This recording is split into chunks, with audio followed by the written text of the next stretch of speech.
A donde quiera que vayas y donde quiera que estés, como familia estamos conectados. Y hoy, más que ayer, nos conectamos para estudiar juntos la Biblia, como familia de Centro Bíblico El Camino.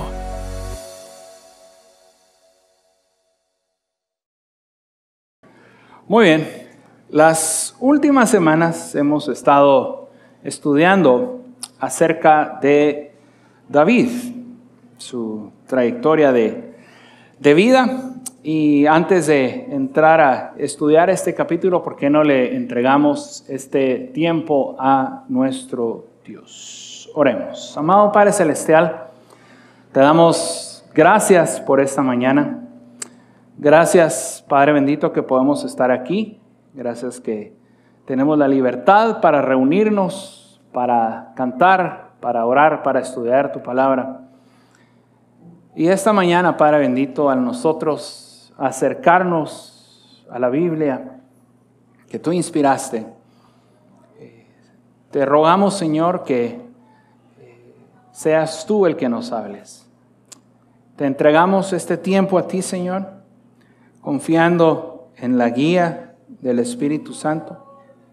Te rogamos, Señor, por nuestros corazones, por nuestros oídos, por nuestras mentes, que no estemos distraídos con otras cosas, con preocupaciones, con lo que viene después de este tiempo juntos, Señor, sino que nos enfoquemos en ti, que nos enfoquemos en tu palabra y que nos enfoquemos en lo que tú nos quieres decir esta mañana. Gobierna tú, Señor, y guía ese tiempo. En el nombre de Jesús oramos. Amén. La semana pasada estudiamos el capítulo 11 de 2 Samuel. Y pues realmente todas las acciones pecaminosas que hizo David. Pero debemos entender que hubo un intervalo entre todo lo que transcurrió en el capítulo 11 y el final del capítulo 11. El final del capítulo 11 realmente está más conectado en la línea del tiempo con el capítulo 12 que vamos a estudiar esta mañana. Pero entonces mejor, para tener la introducción, si lo quieren llamar así, ¿por qué no leemos los últimos 2 versículos del capítulo 11? Leo de la Nueva Biblia de las Américas. Dice: al oír la mujer de Urías que su marido Urías había muerto, hizo duelo por su marido. Cuando pasó el luto, David mandó a traerla a su casa y ella fue su mujer y dio a luz un hijo. Pero lo que David había hecho fue malo a los ojos del Señor. Entre los sucesos del capítulo 11 y el final del capítulo 11 hubo un periodo de tiempo. Pues basta calcular, un embarazo no dura 1 o 2 semanas, dura varios meses. Y entonces realmente hay un resumen en estos 2 versículos de 9 meses. La mujer de Urías, Betsabé, entonces llega a habitar con David. Transcurren varios meses y después nace el niño. Pero recordemos lo que dice el versículo 27. Lo que había hecho David fue malo a los ojos del Señor. Ahora, Dios en su gracia le había dado tiempo, si lo queremos ver así, para que David confesara su pecado, pero no lo hizo. Esto no significa tampoco que David estaba viviendo su vida como si nada. Por lo que encontramos en el Salmo 32 que leímos hace unos instantes con Alex, David posiblemente no la estaba pasando muy bien, que digamos. Escuchen lo que dicen los versículos 3 y 4 del Salmo 32 que ya leímos. Mientras callé mi pecado, mi cuerpo se consumió con mi gemir durante todo el día. Porque día y noche tu mano pesaba sobre mí. Mi vitalidad se desvanecía con el calor del verano. Ahora, posiblemente nosotros hemos pasado por lo mismo cuando hemos pecado en contra de Dios. Y no lo hemos confesado, no nos hemos puesto a cuentas con Dios. Es como que hay un peso encima de nosotros. Yo no sé si les sucede a ustedes, pero Cuando yo he pasado por alguna etapa en mi vida donde no he confesado mi pecado, cuando no he estado en una relación correcta con Dios, me siento mal, me pongo de mal humor, hasta como que sintiera una suciedad física. No sé si David estaba pasando por eso, si es que lo escribió el Salmo 32 en ese momento. Pero el problema es que David no había confesado su pecado. No había reconocido que había pecado en contra de Dios. Y porque no lo hizo, entonces Dios envió al profeta Natán para confrontarlo. Leamos los versículos 1 al 6 de 2 Samuel. Entonces el Señor envió a Natán a David, y Natán vino a él y le dijo: había 2 hombres en una ciudad, el uno rico y el otro pobre. El rico tenía muchas ovejas y vacas, pero el pobre no tenía más que una corderita, que él había comprado y criado, la cual había crecido junto con él y con sus hijos. Comía de su pan, bebía de su copa y dormía en su seno, y era como una hija para él. Vino un viajero a visitar al hombre rico, y éste no quiso tomar de sus ovejas ni de sus vacas para preparar comida para el caminante que había venido a él, sino que tomó la corderita de aquel hombre pobre y la preparó para el hombre que había venido a visitarlo. Y se encendió la ira de David en gran manera contra aquel hombre, y dijo a Natán: vive el Señor, que ciertamente el hombre que hizo esto merece morir, y debe pagar 4 veces por la cordera, porque hizo esto y no tuvo compasión. La parábola de Natán apelaba a la compasión de David, una que tenía, porque si nosotros recordamos, como estudiamos hace unos meses, él era pastor de ovejas. Y lo que causó fue una reacción emocional de David. Dijo que este hombre merecía morir. Ahora, lo irónico es que David era quien merecía morir según la ley de Moisés.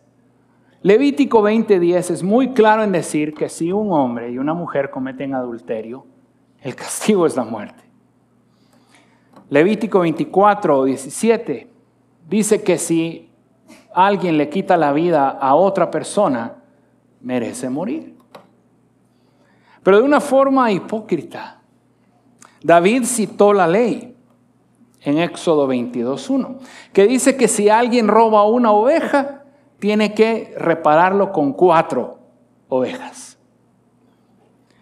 David cita la misma ley que él había ignorado, pero la lleva a otro nivel.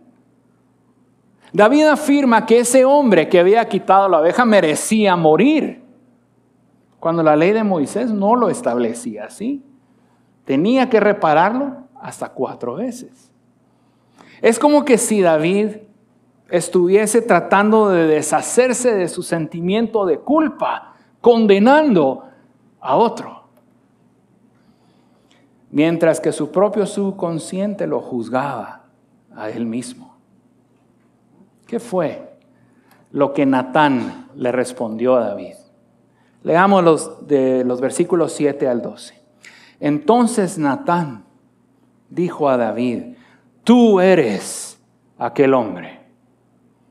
Así dice el Señor Dios de Israel: yo te ungí rey sobre Israel y te libré de la mano de Saúl. Yo también entregué a tu cuidado la casa de tu Señor y las mujeres de tu Señor, y te di la casa de Israel y de Judá. Y si eso hubiera sido poco, te hubiera añadido muchas cosas como estas. ¿Por qué has despreciado la palabra del Señor, haciendo lo malo ante sus ojos? Has matado a espada a Urías elitita. Has tomado su mujer para que sea mujer tuya, y a él lo has matado con la espada de los amonitas. Ahora pues la espada nunca se apartará de tu casa, porque me has despreciado y has tomado la mujer de Urías elitita para que sea tu mujer. Así dice el Señor: por eso de tu misma casa levantaré el mal contra ti, Y aún tomaré tus mujeres delante de tus ojos y las daré a tu compañero, y éste se acostará con tus mujeres a plena luz del día. En verdad, tú lo hiciste en secreto, pero yo haré esto delante de todo Israel y a plena luz del sol. Bueno, primero, coloquémonos en el lugar de Natán. El Señor lo envió a confrontar a David, lo cual requería un gran valor, ¿no? David era el rey. Era muy posible que David endureciera su corazón y ordenara que mataran a Natán de la misma forma que habían matado a Urías. Pero Dios es quien había enviado a Natán, así que hizo lo que tenía que hacer. Qué duro es cuando Dios le dice a uno que tiene que hacer algo sabiendo que se está exponiendo, pero hay que hacerlo. Y vaya respuesta a la que le dio Natán a David. Tú eres aquel hombre. Esta es una de las escenas más dramáticas de la Biblia. Imaginémoslo. Un profeta diciéndole al rey, tú eres ese hombre que pecó. Ahora recordamos con lo que iniciamos. Ya había pasado un tiempo, unos meses. Y posiblemente David, aunque sentía culpa, también pensaba que se había salido con la suya. Su pecado probablemente lo estaba consumiendo, pero no había sucedido nada. Ahora, David había abusado de las grandes bendiciones que Dios le había dado. En los versículos 7 y 8 vemos las bendiciones que Dios le había conferido. En el versículo 9 encontramos la respuesta que dio David a las bendiciones que había recibido de Dios. Dios había salvado su vida y David había quitado la vida de Urías. Dios le dio un reino y el cuidado de sus mujeres y David le quitó la mujer a Urías. David había despreciado a Dios y sus bendiciones al pecar de la forma que lo hizo. Qué mal, ¿no? Qué terrible. Ahora, no seamos tan rápidos en juzgar a David. ¿Acaso no somos iguales? ¿Acaso no hacemos lo mismo? Bien nos dice Romanos 2:1, por lo cual eres inexcusable, quien quiera que seas tú que juzgas. Pues en lo que juzgas a otro, te condenas a ti mismo. Porque tú que juzgas, haces lo mismo. Todos nosotros somos pecadores. Hacemos lo mismo que David. ¿Acaso Romanos 3 no nos dice por cuánto todos pecaron? Están destituidos de la gloria de Dios. ¿Acaso no dice la palabra de Dios que no hay justo alguno, ni hay uno en la tierra? Nosotros somos iguales. No debemos juzgar. Porque cada vez que nosotros pecamos, nosotros también despreciamos la salvación que Dios nos ha dado. ¿Acaso Él no sufrió en su cuerpo, cargó sobre sus hombros toda nuestra maldad, todos nuestros pecados? Y nosotros despreciamos esa salvación y seguimos pecando. ¿Quiénes somos nosotros para juzgar al otro? ¿Quiénes? El mismo Señor Jesús enseñó en el Sermón del Monte, en Mateo 7, que no debemos juzgar a otros. Y pone un ejemplo. Queremos sacarle la mota, dice unas traducciones, otras paja a nuestro hermano. Pero no nos damos cuenta de la viga que tenemos en nuestro propio ojo.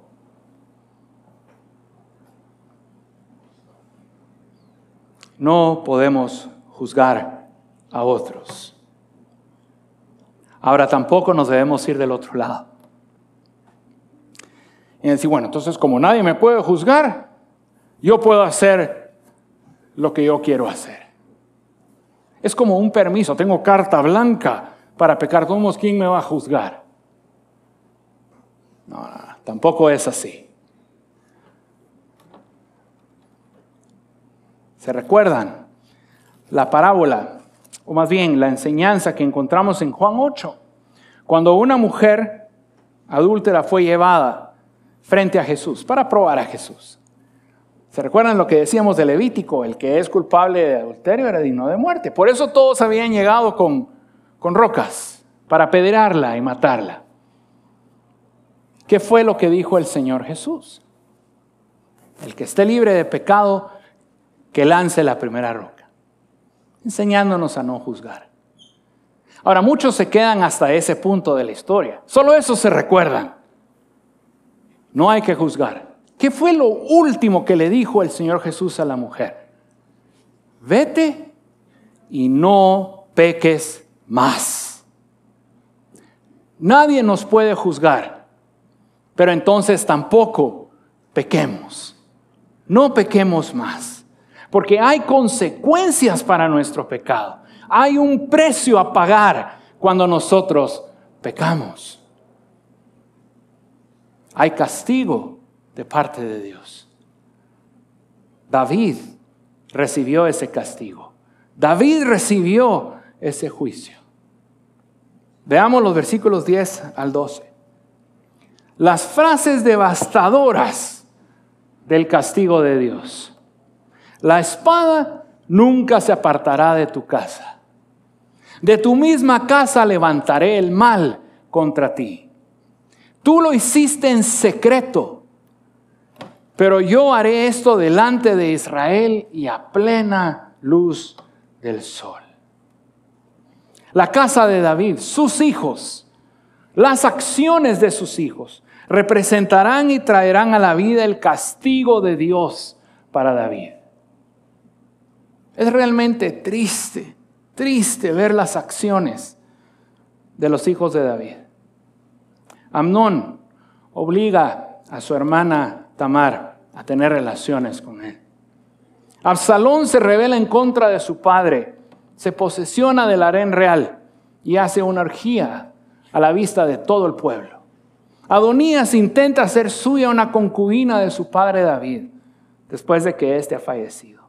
Tal y como advirtió Dios, los pecados de David se hicieron en secreto, pero los de sus hijos fueron hechos a los ojos de todo el pueblo de Israel.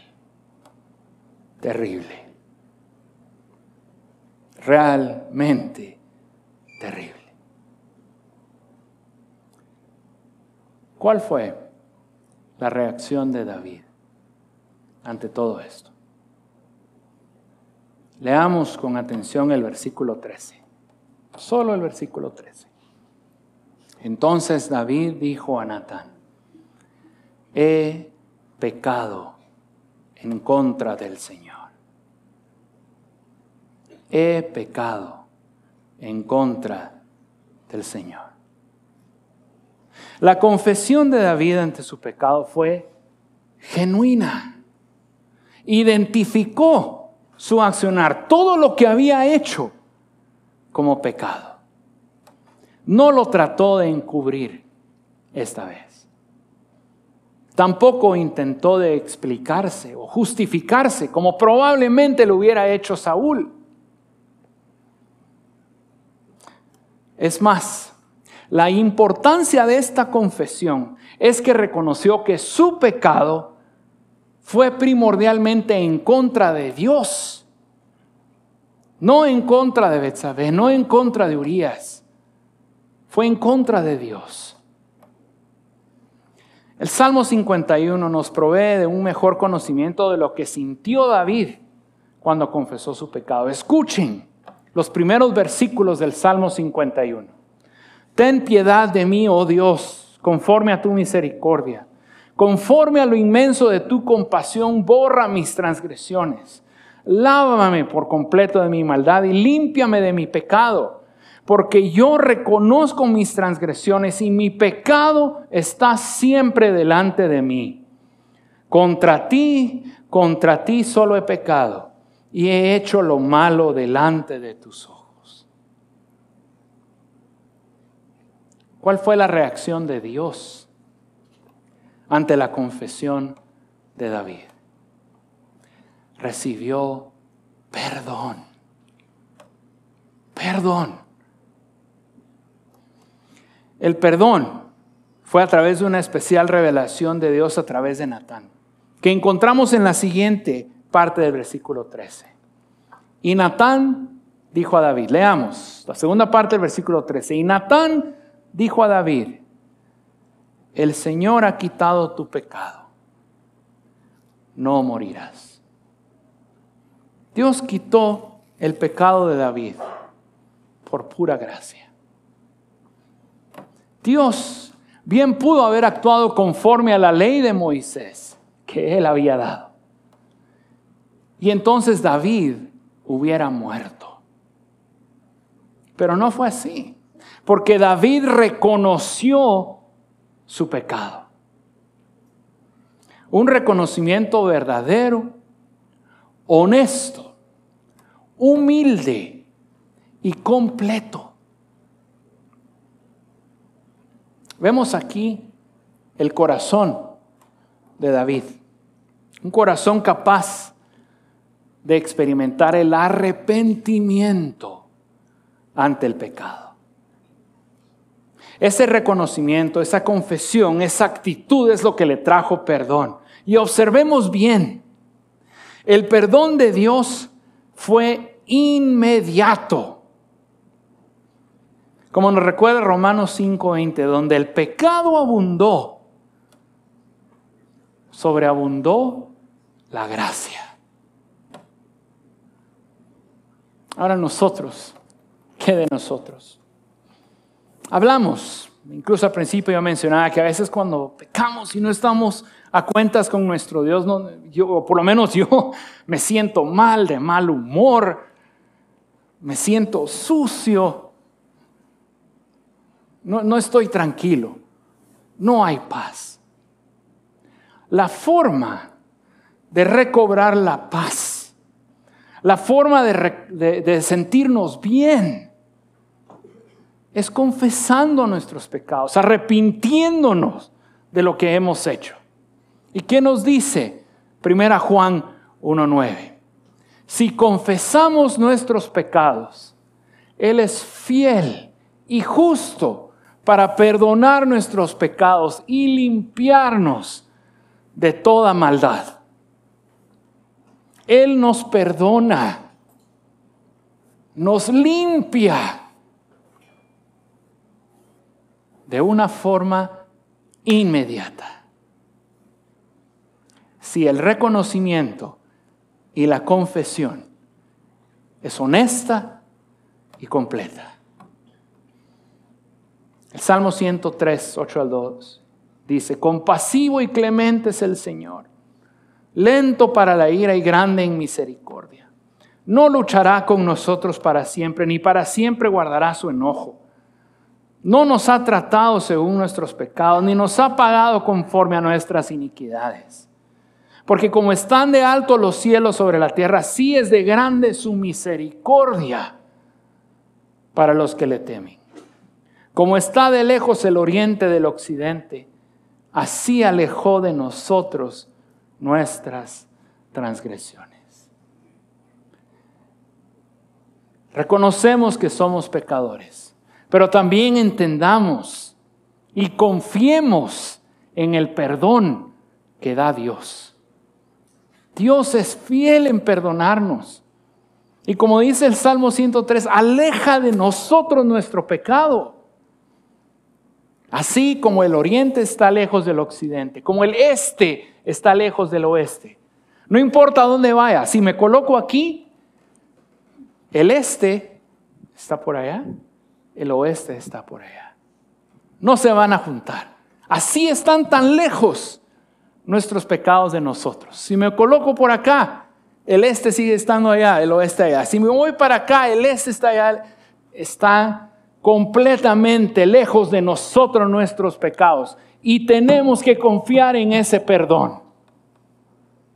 Él nos limpia porque Él es fiel, aun si nosotros no somos fieles. Él perdona. Lo único que tenemos que hacer es arrepentirnos y buscarlo a Él. Pero cuidado. Las consecuencias del pecado pueden continuar vigentes.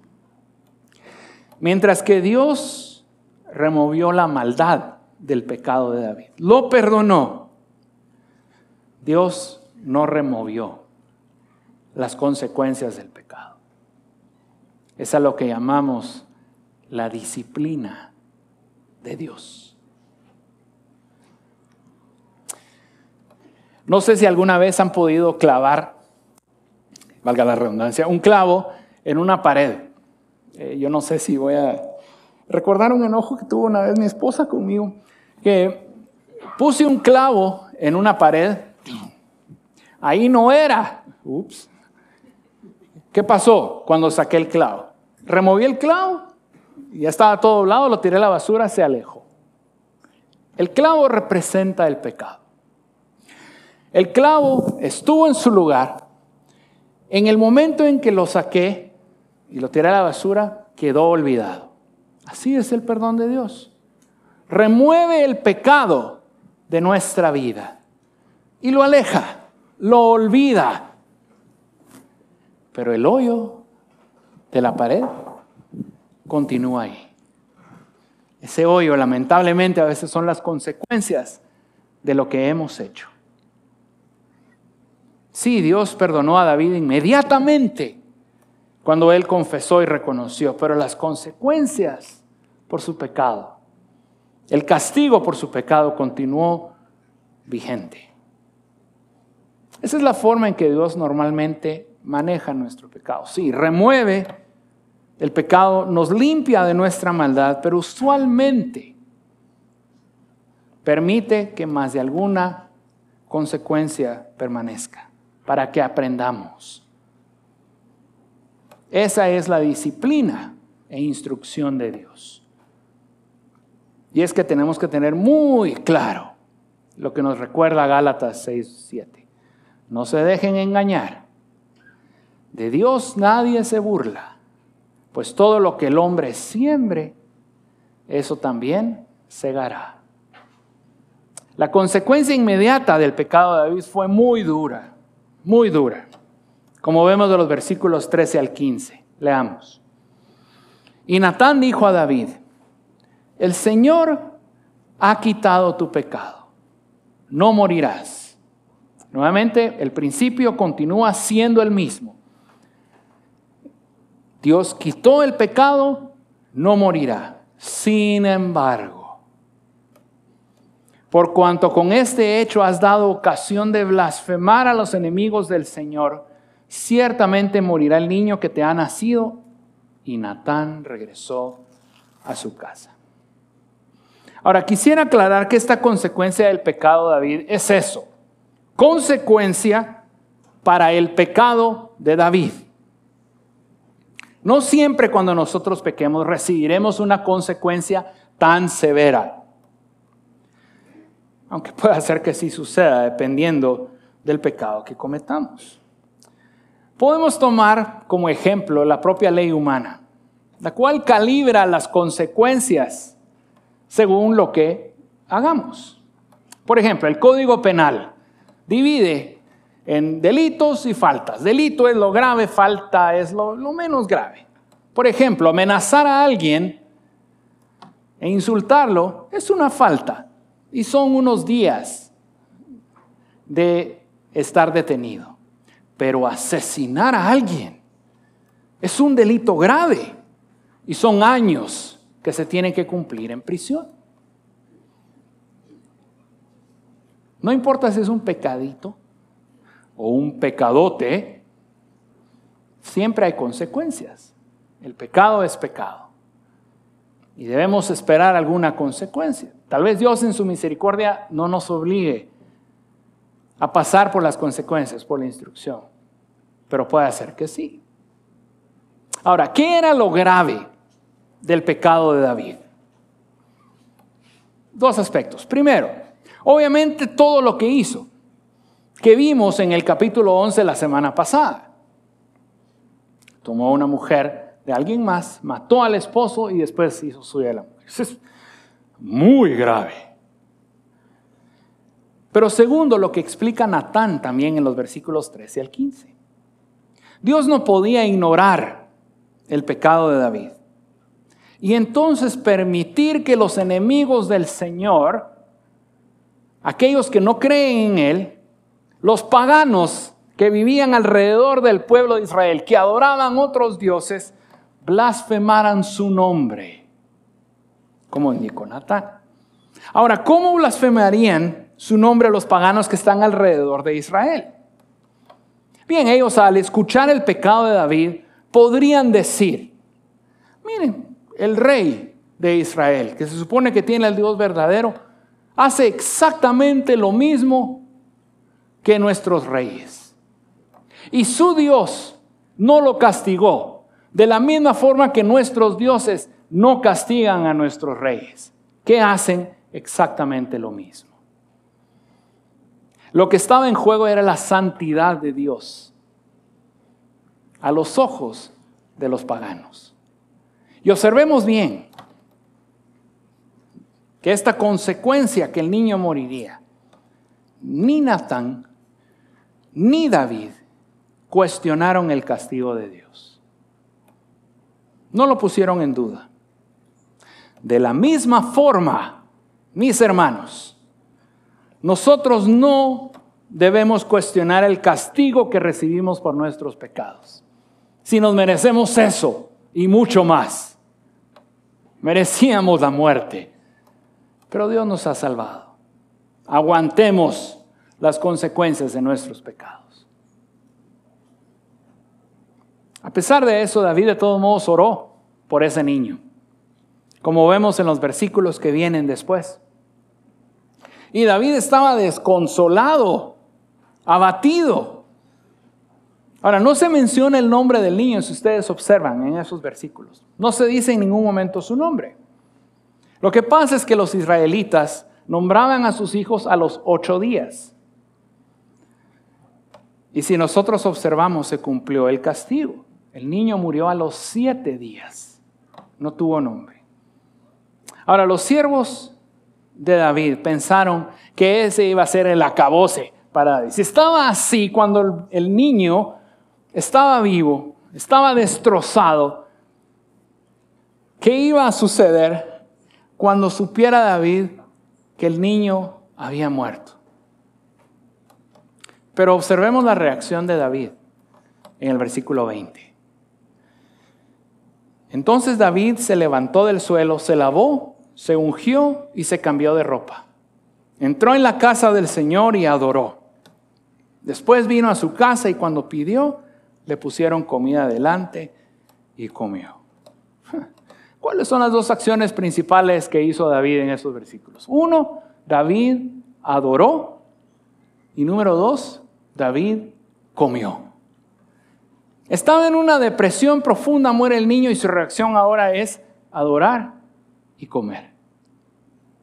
La adoración de David consistió en aceptar el juicio de Dios, someterse a su voluntad, reconocer que Él es Dios y, ojo, no arrastrar amargura. Cuando hizo lo segundo, al comer David, demuestra que continuó con su vida, que lo sucedido no le impedía seguir viviendo. Como vemos en los versículos que siguen, los siervos de David se asombraron y le preguntaron por qué reaccionaba así. David indicó que algún día estaría con su hijo nuevamente. El consuelo de la eternidad debe ser un consuelo real en nuestras vidas también. Nosotros, cuando pasamos por alguna consecuencia de nuestras propias acciones, o cuando pasamos algún suceso terrible en nuestras vidas, podríamos perder, como decimos, el norte. ¿Hacia dónde vamos? ¿Hacia dónde nos dirigimos? El mayor y mejor consuelo que podemos tener lo encontramos en Dios. Y lo encontramos en su palabra.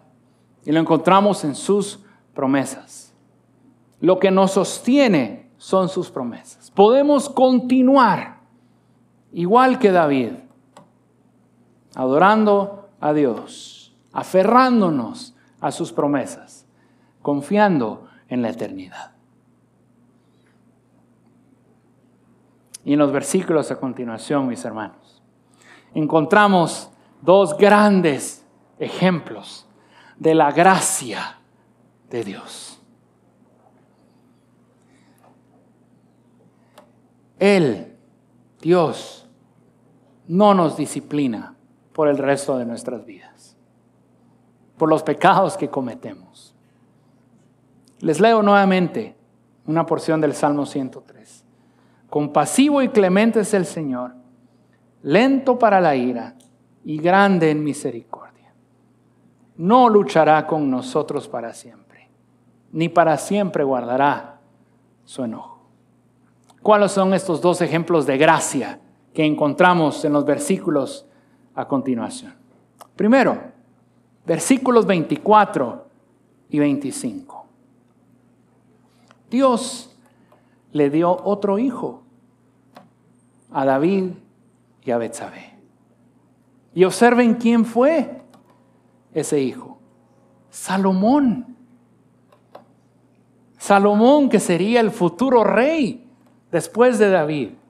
Ese mismo Salomón que fue el más sabio en la tierra. El mismo Salomón cuya fama se extendió por todo el mundo. El mismo Salomón que edificó el templo para adorar a Dios. Y observen lo que dice de Salomón. El versículo 24 al final. Y el Señor lo amó. ¡Wow! ¡Qué gracia la de Dios! Segundo ejemplo. Observemos de los versículos 26 al 31. Dios continuó estando con David en la batalla. De la misma forma que estuvo antes. David ganó, venció y recibió una corona magnífica. ¡Qué gracia la de Dios! Esto nos demuestra que Dios es fiel, que cumple sus promesas. Esto nos prueba que Dios es un Dios de gracia, que perdona y olvida nuestras transgresiones. ¿Cuántos de nosotros no hemos experimentado algo así? Dios perdona nuestros pecados y después nos bendice grandemente. Y honestamente no lo merecemos. Yo no lo merezco. Pero Dios es bueno y misericordioso, lento para la ira, amoroso. ¿Qué enseñanza podemos extraer de este capítulo? Dos cosas que quisiera que recordáramos de este capítulo. Primero, debemos reconocer nuestros pecados. Debemos confesarlo a Dios. Remover el orgullo de nuestra vida y reconocer que necesitamos de Dios y de su perdón y de su restauración, de su limpieza en nuestras vidas. Solo así estaremos en paz con Dios.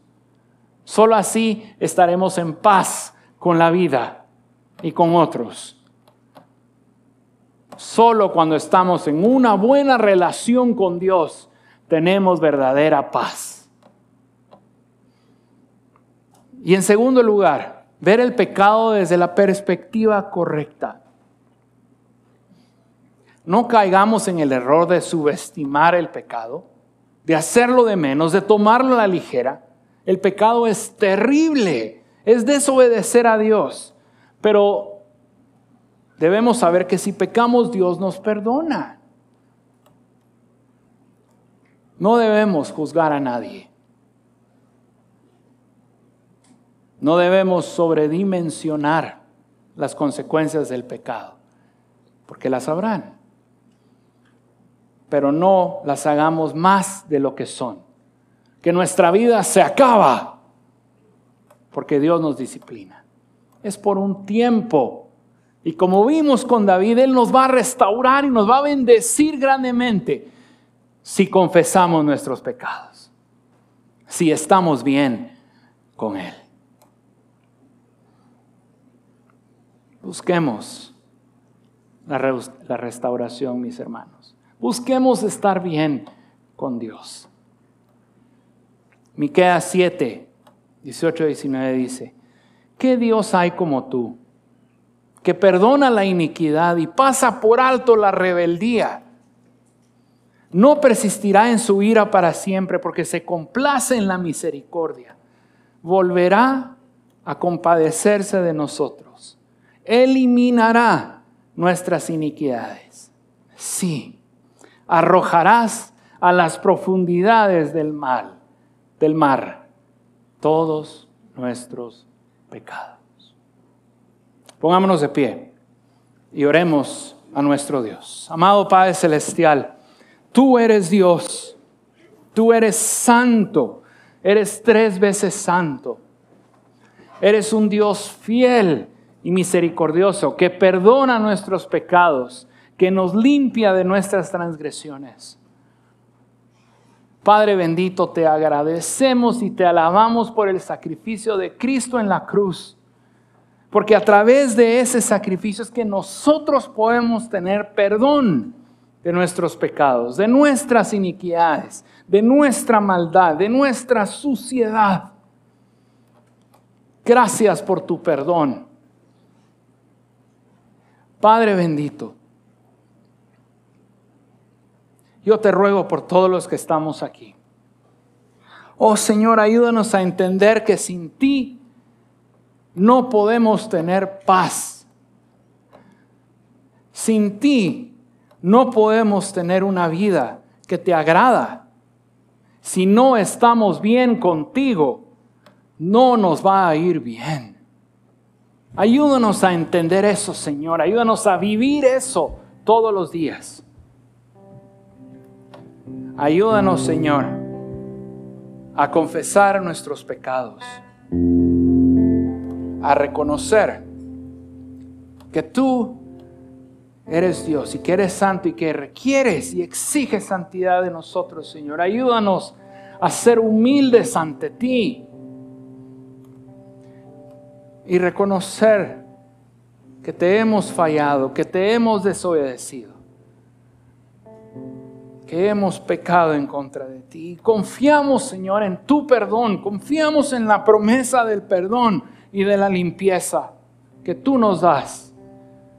Ayúdanos a nosotros a creer en ese perdón también y a no vivir estancados en el pasado.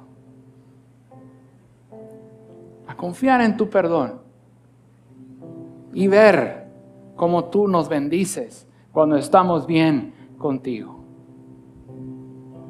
Ayúdanos a ser santos. Ayúdanos a estar convencidos que las cadenas del pecado han sido quitadas de nosotros. Ya no hay condenación para nosotros, hay libertad. Cristo compró nuestra libertad del pecado. Solo en Él hay salvación y libertad.